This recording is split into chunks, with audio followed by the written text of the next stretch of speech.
welcome to episode 2, War Breaks Out. What do y'all think about my hat? This is for the Cold War. This is a new addition to Cold War. Hope you guys like it. It may not stay long for the episode, but welcome to episode 2, War Breaks Out. So if you recall in the last episode we talked about the leading up to World War I and how it will start, or with the industrialization of Europe, the Triple Entente, the Triple Alliance, the whole 9 yards there. Now we're going to be talking about, and don't forget what started it all, the assassination of Archduke Fernandez, whatever his name is. So, let's start episode 2. I look goofy in this thing, y'all. Don't you think? In the summer of 1914, Europe marched to war with confidence. Crowds gathered in city squares, flags waved from windows, young men volunteered by the millions, convinced they were stepping into history and returning home as heroes. Politicians promised victory, generals predicted a short war. Many believed the fighting would be over by Christmas of 1914. No one imagined the slaughter that lays ahead of them. Now, before I continue, y'all gotta take your mind to 1914. What was war before World War I? Well, people wore very glamorous clothing, right? They got the big shoulder lapel things, whatever you call them, flechettes, I think that's what they're called. I don't know, I forgot what they were called. They had pristine boots, pristine buttons and awards, very shiny jewelry, fancy hats, and, fancy clothing. Everything was decked out to the nines, right? This war changed that perspective. And when they were marching into that, that's what they thought. Back then war was about intimidation. How do we look to intimidate them so the enemy would cower down? That's what they were thinking. That's what each side was thinking. Little did they know this would not happen. Not continue, but not happen at all. Europe had been preparing for war long before the first shots were fired. Military planners believed that speed and aggression would decide the conflict. The opening weeks, they thought, would determine everything. Nowhere was this belief stronger than in Germany. The Schlieffen Plan. Germany faced a nightmare scenario, a two-front war. To the rest stood France, eager for revenge after losing territory to Franco-Persian War decades earlier. To the east stood Russia, vast in size but slow to mobilize. German planners believed they had one chance to win. Their solution was the Schlieffen Plan. I think I'm saying that. Schlieffen Plan? The plan was bold, risky, and uncompromising. German armies would avoid France's heavily fortified border. Instead, they would sweep through neutral Belgium, swing south, encircle Paris, and crush France in a matter of weeks.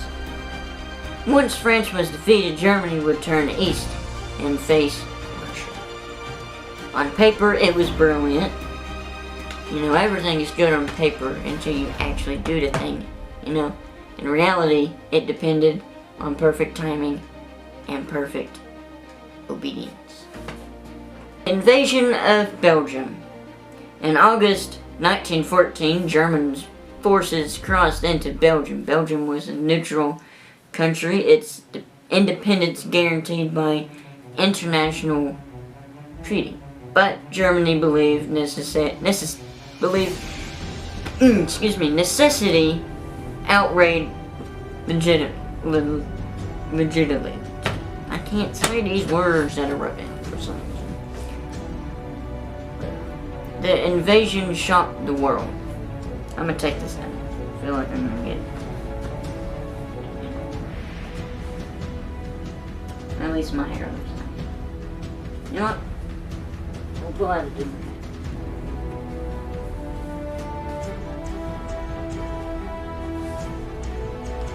What do you think? There we go.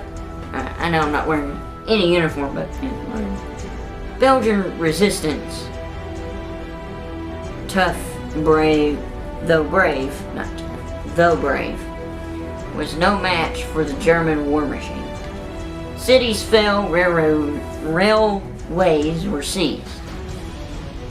Civilians fled as reports of executions and burned villages spread across Europe. These stories, some true, some exaggerated, ignited outrage, and they forced one nation into the war. Now, with the railways being seized, is a very good strategy. Because back then, railways, bridges, those were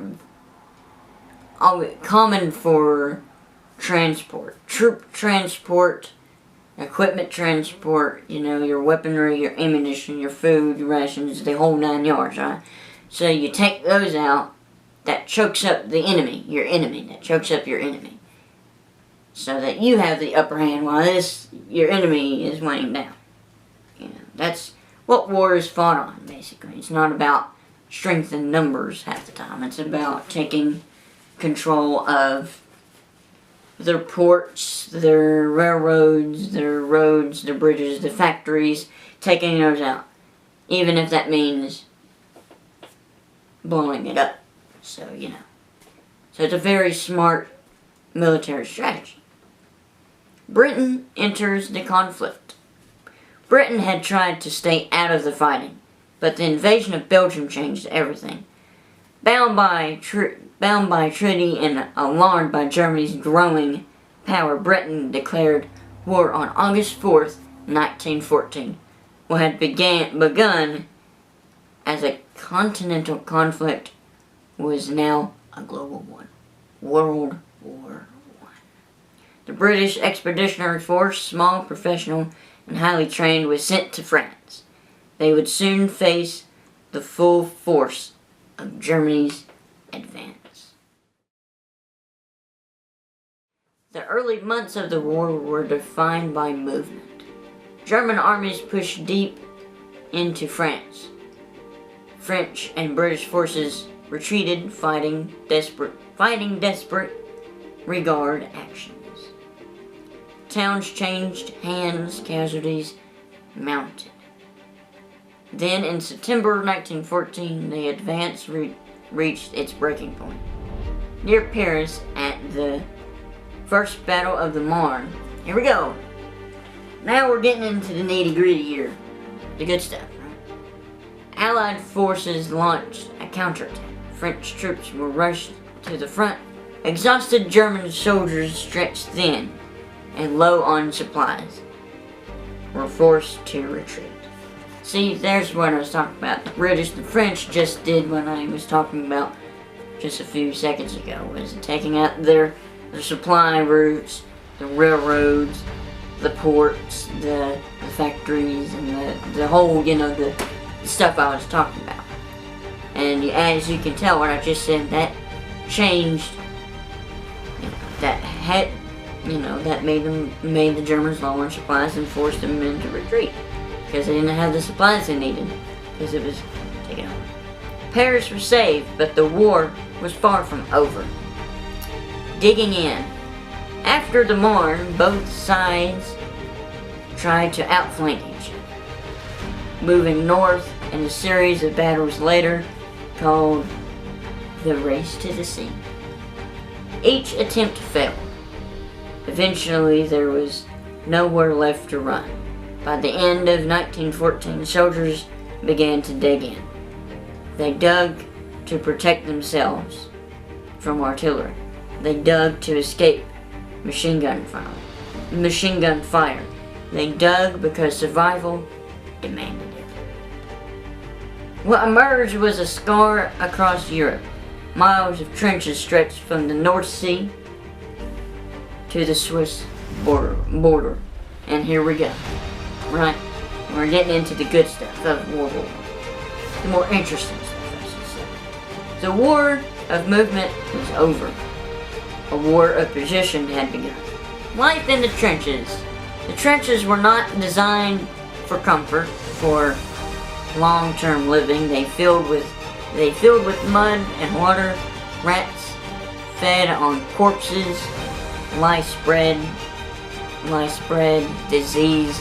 The smell of decay was constant. Now, if you remember in episode 1, I started to talk about trench warfare. This is what we're talking about in this episode, or this part of the episode, this segment of the episode. Life in the trenches. You see, as you can tell, this is what it was like in trench warfare. What I just said. This is what I was talking about in episode 1 with the mud, and then the water, and the diseases, and stuff like that. Soldiers slept standing up. They ate cold rations. They waited, and they listened to the whine of shells. You know? The crack of rifles, the screams of the wounded. The horror, right? Can you imagine just at night, take your mind to like 1914, 1915, in November, in a cold night, or even a warm night, and you hear just shells flying over your head, cracks of sniper rifles, screams for medics, wounded, crying out for their mothers and their fathers, and coughing, sneezing, being sick, being ill in those conditions.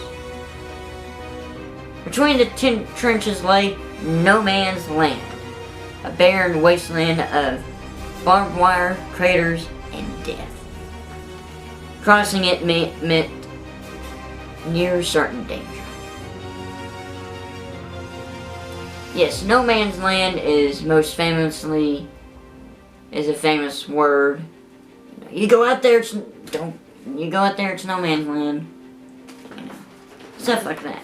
That's what no man's land is referencing. Is that there is this big part of land in between, let's say, the French and the Germans, or the Germans and Russians, or the British and the Germans. You know, the British, French. You know, the whole 9 yards. You go out there, you get shot by a sniper, you get blown up, or you get shot by enemy troops. You know, doing that, picking over. So that's the kind of stuff. So it's kind of like a stalemate that you can't imagine being in. I could not imagine being in these conditions and living underneath these conditions. And you had to do what you gotta do, you know.